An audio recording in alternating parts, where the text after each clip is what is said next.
আসলে কি জানো সেরিন, আমি তোমায় বিয়ে করার পর থেকে একটু নরম হয়ে গেছি। আগের মতো তেমন রাগ দেখাই না কারোর সাথে। এই মানুষ সুযোগও পেয়েছে তাই এমন। এক্ষুনি ঠিক আছেন, এত রাগী হতে হবে না, শুধু মেয়েদের অ্যাভয়েড করবেন। ধুর পাগল, তোমার আমাকে কি মনে হয় তুমি থাকতে আমি কেন অন্য মেয়ের দিকে তাকাবো? মনে থাকে যেন। থাকবে। শশীর বেলকুনি শুভ্রদের বেলকুনির সোজা পূর্ব সাইডে। রাতের ডিনার শেষ করে ফ্রেশ হয়ে রুমে এসেছে শশী। আর্থ এখনো আসেনি। তার চাচুর কাছে কি দরকারি গিয়েছে। শশী বেলকুনিতে আসতে ভয় পেয়ে যায়। বাইরে অন্ধকার, অথচ সন্ধ্যা থেকেই আলো জ্বলছে। তার উপর কেউ একজন হালকা মৃদু আলোতে পূর্ব সাইডে যাচ্ছে, যেটা দেখে ভয়ে রীতিমতো শশী জ্ঞান হারানোর উপক্রম। তড়িঘড়ি বেলকুনির দরজা লাগিয়ে দিয়ে রুমে আসে। তার পেছন দিয়ে আর্থ নিঃশব্দে রুমে প্রবেশ করে। শশী বলে ডাক দিতে বেচারি সেখানে মাথা ঘুরে পড়ে যায়। আর্থ শশীকে ধরে বলে, হাই, তুমি মা হতে চলেছো, কিন্তু আমি তো এখনো কিছুই করিনি। আর্থর কথাটা কানে বাজলেও চোখ মেলে তাকাতে পারেনি শশী। বার কয়েক ডাক দিয়েও শশীকে খাটের উপর শুয়ে বাইরে যায় আর্থ। সবাইকে ডেকে তুলে তার রুমে নিয়ে আসে। সবাই বেশ চিন্তিত। আইমান চৌধুরী ডক্টরকে কল দিতেই 20 মিনিটের মধ্যে ডক্টর হাজির। শশীর প্রেশার চেক করে। আর্থ চুপচাপ দাঁড়িয়ে আছে। পাশে শুভ্রতাকে দেখে মিটিমিটি হাসছে। তাতে যেন আর্থর গা চলে যাচ্ছে। শুভ্রকে আলতো করে কিল মেরে বলে, বিশ্বাস কর ভাই, আমি কিছুই করিনি, কিন্তু ও যদি প্রেগনেন্ট হয়ে যায়? না করলে বুঝি খাট ভেঙেছে? আর এটা তো খুশির খবর, আমিও বাবা হব। তোমার বাবুর বড় বাবা। রাগ তোর বাবা, খাট বাংলায় যে বাসর করা হয়ে যায় বিষয়টা এমন না। খাটটা আগে থেকে ভাঙা ছিল, দুজন বাসায় আরও তাড়াতাড়ি ভেঙে গেছে। দুজন বসায় আরও তাড়াতাড়ি ভেঙে গেছে। আর আমি ওকে কিছুই করিনি যে ওর বাবু হবে। তাহলে বাবুটা অন্যের, তুই সেটা বলতে চাচ্ছিস? আরে ভাই, বাসুরি করলাম না, বাবু আসবে কোথা থেকে? শালা, তাহলে তোর খাট আমি এসে ভেঙে দিয়ে গেছি। আরে ভাই, ওটা তোর বদদোয়া লেগেছে। ওদের কথার মাঝে ডক্টর বলে, কেন? কিছু নিয়ে ভয় পেয়েছে? চিন্তার কারণ নেই, জ্ঞান ফিরে যাবে। তখন আর্থ জোরেই বলে। আল্লাহু বাঁচাইছে। আর্থর কথাই সবার দৃষ্টি আর্থর দিকে। বেচারা মুখ ফসকে কথাটা বলে আশেপাশে তাকাতে হুঁশ আসে। তখন আমতা আমতা করে বলে, আসলে আমি ভেবেছিলাম শুভ্র ভাই যেভাবে ভাবিকে ধমক দিয়ে অজ্ঞান করেছে, নাকি আমার ধমকে শশী অজ্ঞান হয়ে গেছে। নাহলে তো আবার সবাই আমাকে বকা দিত। তখন সুলতানা খানম বলেন, তার মানে তুমি ওকে ধমক দিয়েছো আর ও ভয় পেয়ে অজ্ঞান হয়ে গেছে? তখন আরফিন চৌধুরী ধমকে বলেন, কি ছেলে তোমরা, এত ধমক ধমকে কিসের? এই তোমরা তো মেয়ে দুটো 2 দিনে হার্ট অ্যাটাকের রোগী বানিয়ে দিবে। এগুলো কোন ধরনের ধমকাধমকি যে মানুষ অজ্ঞান করে দাও? আরে বাবা, ওটা শুভ্র ভাই দেয়, আমি কেন ধমক দেয়নি। শুধু বলেছিল শশী কাছে আসো। আর্থর কথার মাঝে ফোন কেটে কথাটা বলে শুভ্র রুম থেকে বেরিয়ে যায়। ওদের দুই ভাইয়ের কাণ্ড দেখে বাকিরাও কিছু বলে না। যে যেভাবে পেরেছে কেটে পড়েছে। আর্থ মনে মনে শুভ্রকে বকা দিচ্ছে। সবচেয়ে বেশি বকা দিচ্ছে শশীকে। কেমন দেখেছে যে অজ্ঞান হয়েছে। আর এই অজ্ঞান হওয়াকে ঘিরে কত গল্প রটে গেল। এরই মাঝে কেটে যায় প্রায় 15 দিন। সেন ঢাকায় ব্যাক করলেও বেশি দিন থাকেনি। শুভ্রকে বলে আবার কুমিল্লায় চলে এসেছে। সময় রাত 11টা প্রায়। সবাই ডিনার করে রুমে চলে গেলেও সেন যায়নি। সে জগে পানি নিয়ে উপরে যাবে। লিভিং রুমে কেউ নেই, সবাই উপরে।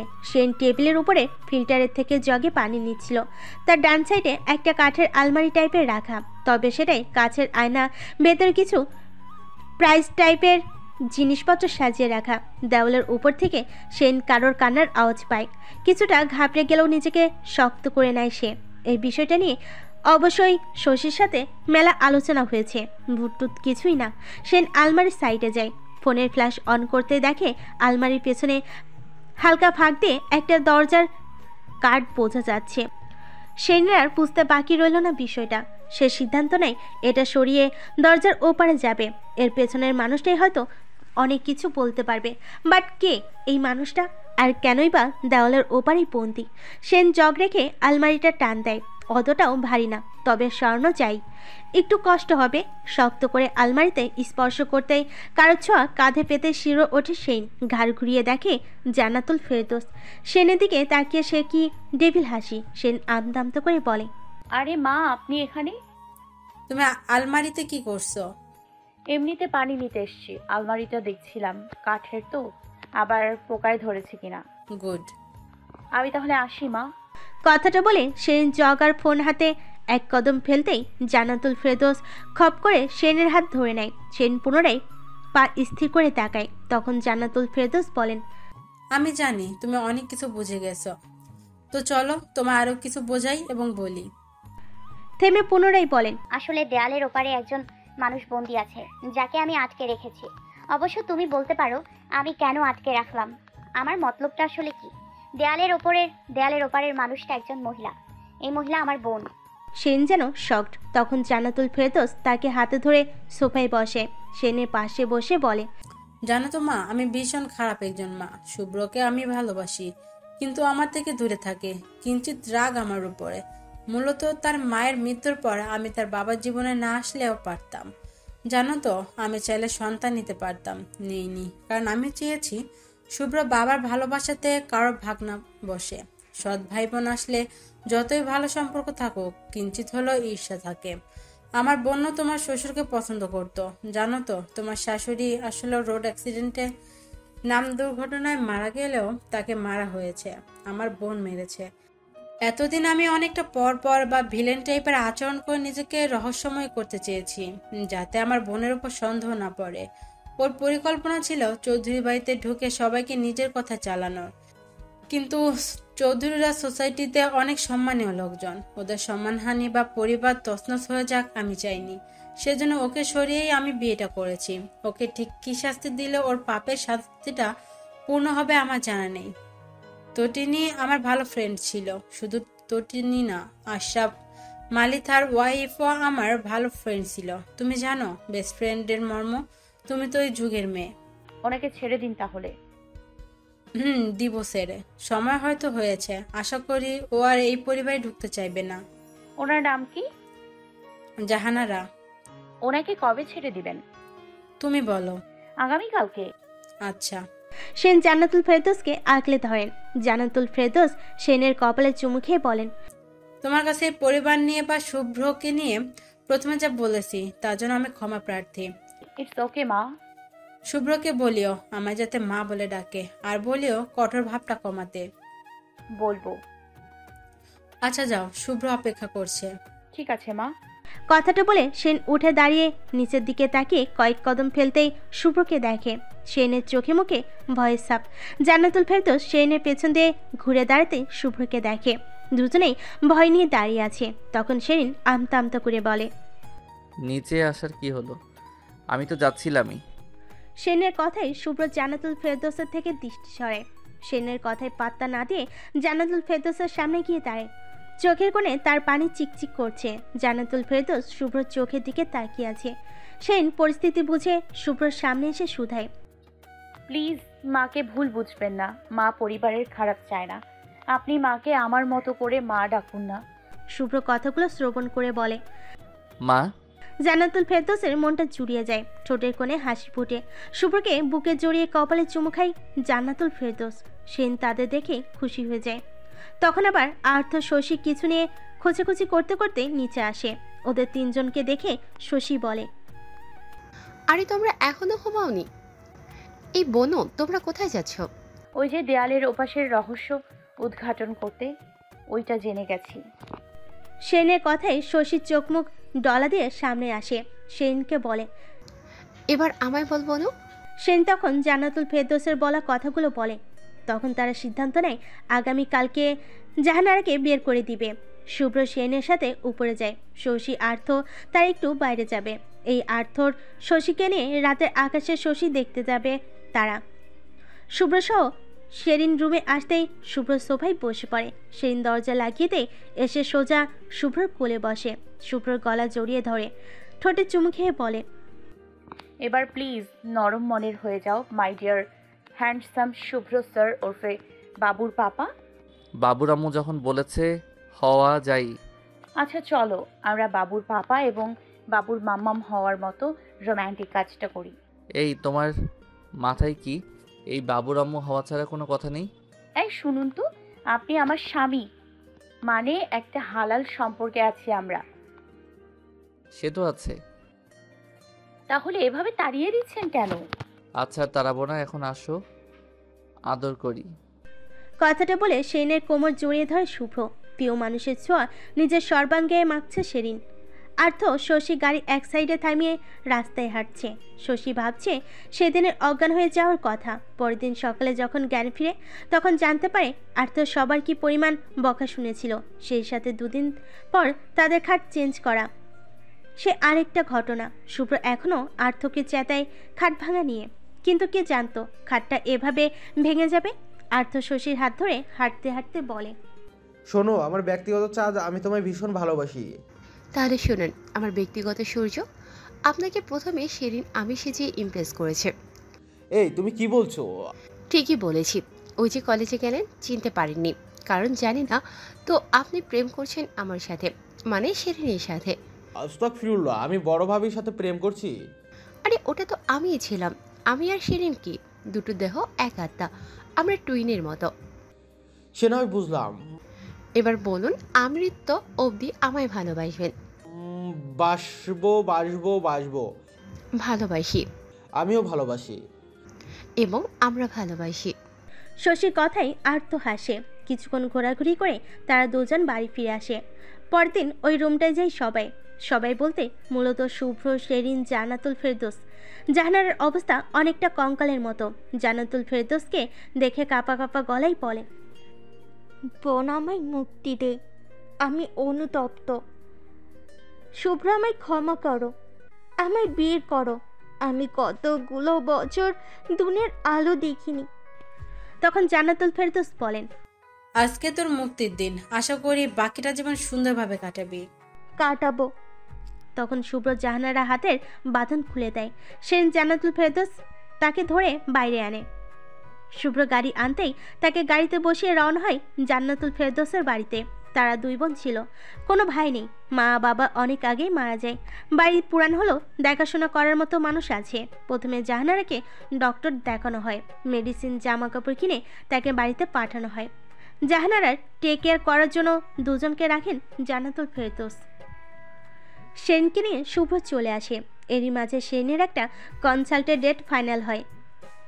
সেফুড কার্নিভাল বঙ্গবন্ধু আন্তর্জাতিক কনফারেন্স সেন্টার, আগরগাঁও, ঢাকা। আগামীকালকের মধ্যে সেন ঢাকা চলে যাবে। শুভ্র তাকে নিয়ে একটু শপিং মলের দিকে যায়। দুজন মিলে কিছু কেনাকাটা করে। দুপুরে লাঞ্চটা তারা বাইরেই করে নেয়। বাড়িতে ফিরতে ফিরতে প্রায় 3টায় বেজে যায়। শুভ্র সেনকে যথেষ্ট সময় দেওয়ার চেষ্টা করে। এই তো তাদের সবার দিনগুলো ভালোই কাটছে, স্বাভাবিক 8-10টা মানুষের জীবনের মতোই। আজকে সেনের কনসার্ট, বিকেলের দিকে রওনা হয় সে তার টিমের সাথে। এবারের কনসার্টে শুভ্র থাকবে না, তবে সেরিন তাকে ভীষণ মিস করেছে। একটু রাগ জমেছে। শুভ্র চাইলে আসতে পারত, কিন্তু আসেনি।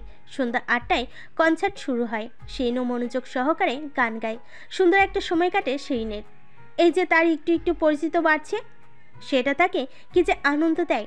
কনসার্ট শেষে তাদের বর্ধকৃত রুমে চলে আসে সেরিন।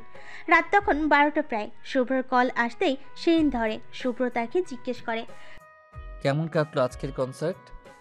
জানি না। এই তোমার কি হয়েছে বলো তো? কিছু না। বউ ফুল রাগ করে না। এই আহ্লাদ করতে আসবেন না। আচ্ছা ঠিক আছে, কয়টা চুমু দিলে রাগ ভেঙে যাবে? জানি না। আচ্ছা আগামীকালকে কুমিল্লায় চলে আসবা, তখন গুনে গুনে 10টা চুমু দিব। লাগবে না বাল।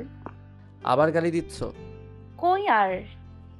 দেখো তোমার একটু ভদ্র হওয়া উচিত। ঠিক আছে, যেদিন ভদ্র হব সেদিন কল দিব। আগামীকালকে কুমিল্লায় আসবা। ঠিক আছে। Good night. যা ঘুমা। সেন কল কেটে দেয়। ফোন রেখে সে ঘুমিয়ে পড়ে। পরের দিন ঢাকায় তার আন্টির বাসায় আসতে আসতে 11টার মতো বেজে যায়।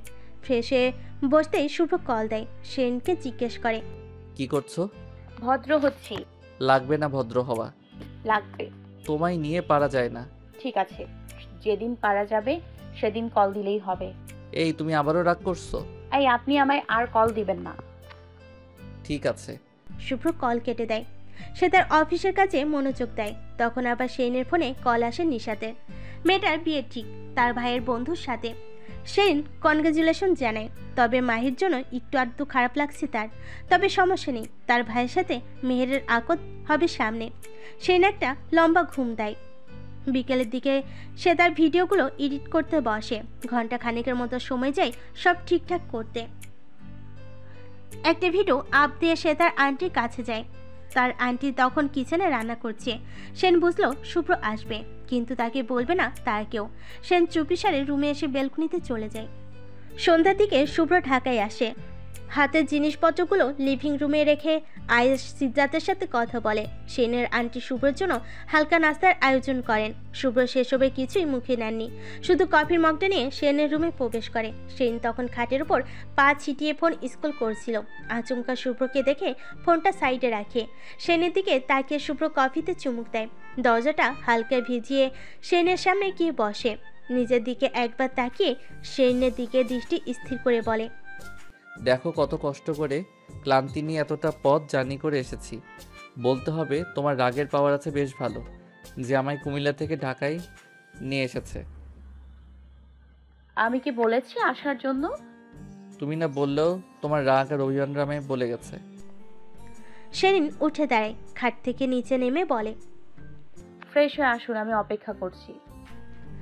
শুভ্র কফিটা শেষ করে ফ্রেশ হতে চলে যায়। সেন দরজাটা লাগিয়ে খাটের উপর বসে পড়ে। শুভ্র আসতেই সেন শুভ্রর কলার চেপে ধরে বলে, এরপর আমায় কুমিল্লা থেকে ঢাকায় আসার কথা বললে খুন করব কিন্তু।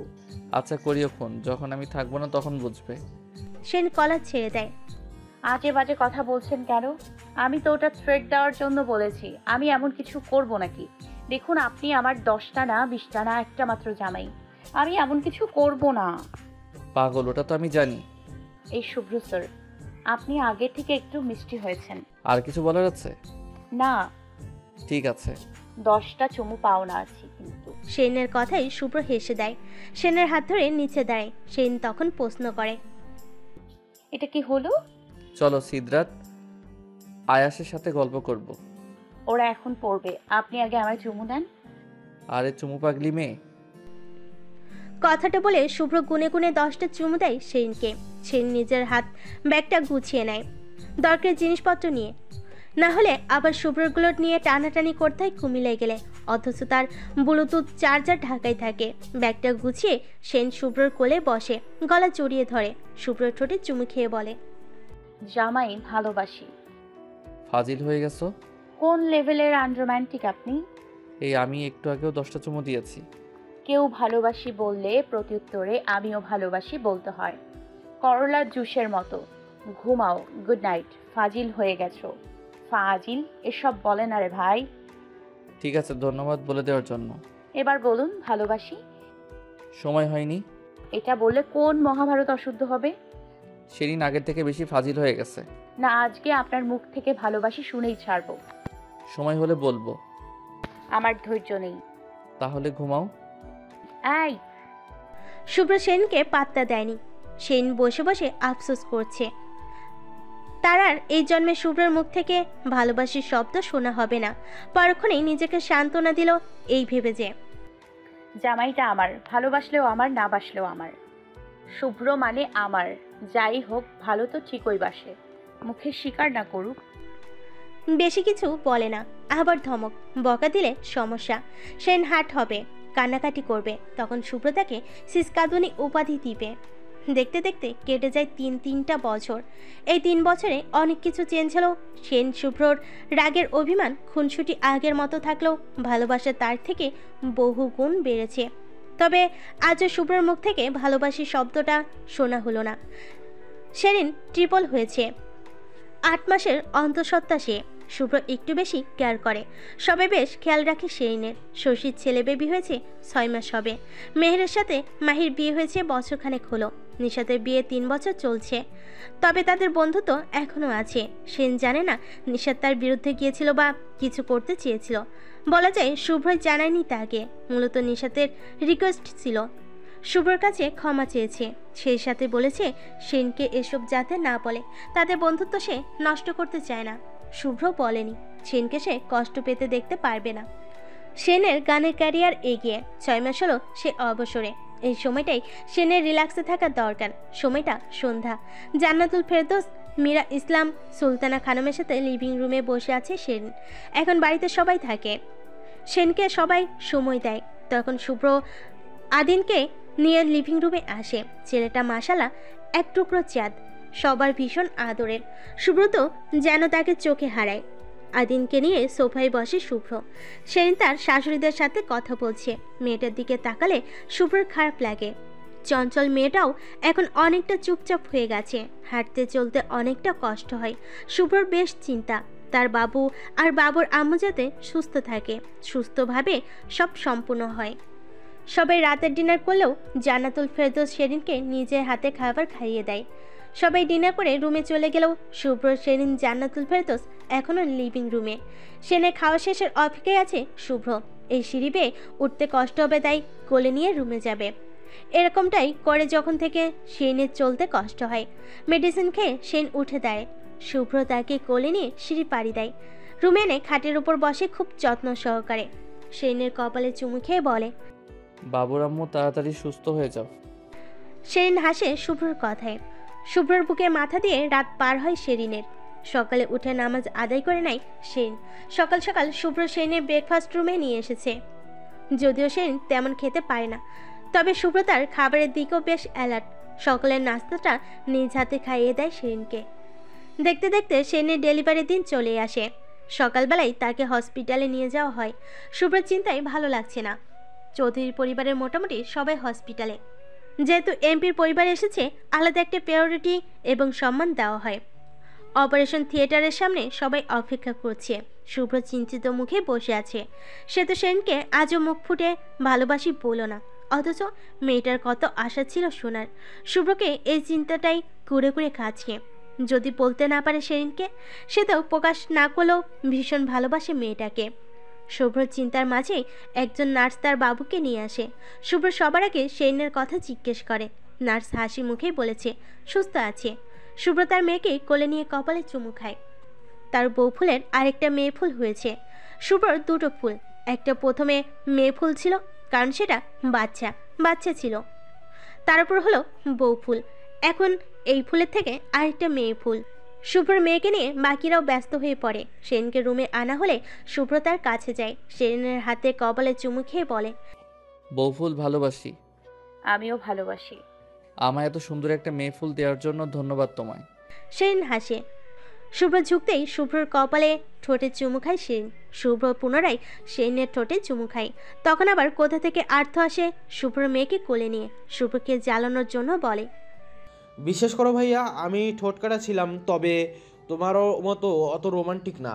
দেখো, কোনো লেভেলের রোমান্টিক হলে মানুষ হসপিটালের রোগী হয়ে থাকা বউয়ের থেকে চুমু নিতে এবং দিতেও ভুলে যায়।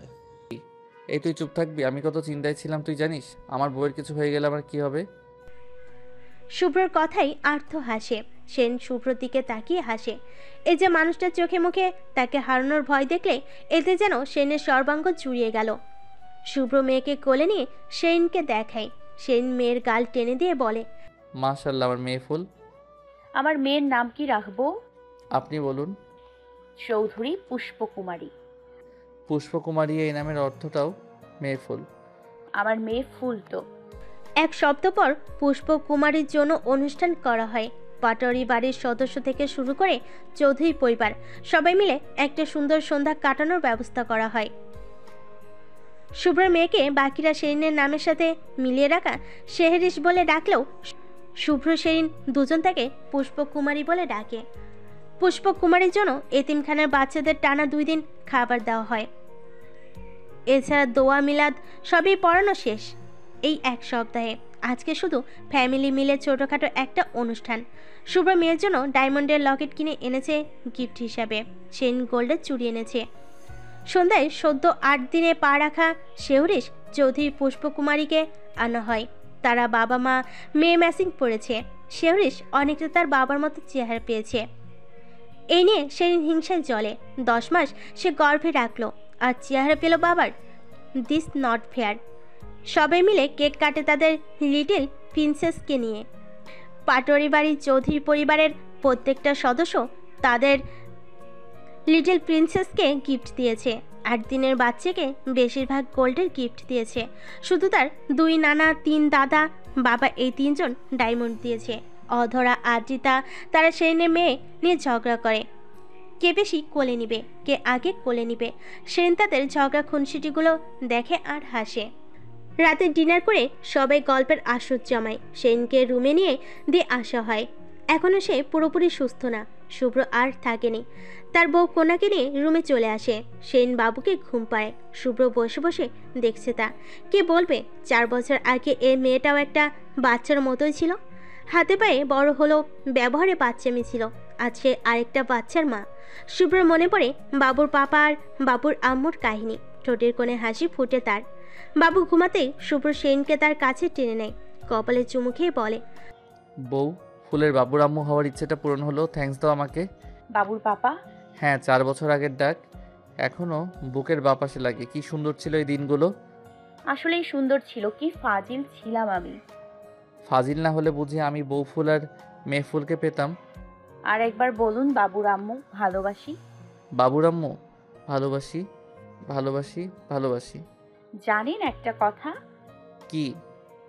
আপনার মুখ থেকে ভালোবাসি শব্দটা জন্মকাল শুনলেও আমার কানের তৃষ্ণা মিটবে না। এই শব্দটা শুনতে আমার কি পরিমাণ ভালো লাগে বলে বোঝাতে পারবো না। তাই? হ্যাঁ, ভীষণ বউ ফুল ভালোবাসি। ভালোবাসি আমার ব্যক্তিগত জিনকে। হয়নি। হুম। বলো। আগে চুমু দেন। হায় রে চুমু পাগল মেয়ে, কয়দিন পর আমার মেয়েও তোমার থেকে শুনে দেখে শিখবে। কথায় কথায় বলবে পাপা আগে আদর দাও। দিন তো। শুভ্র সেদিনের মুখশ্রীতে অসংখ্য চুমুই ভরিয়ে দেয়।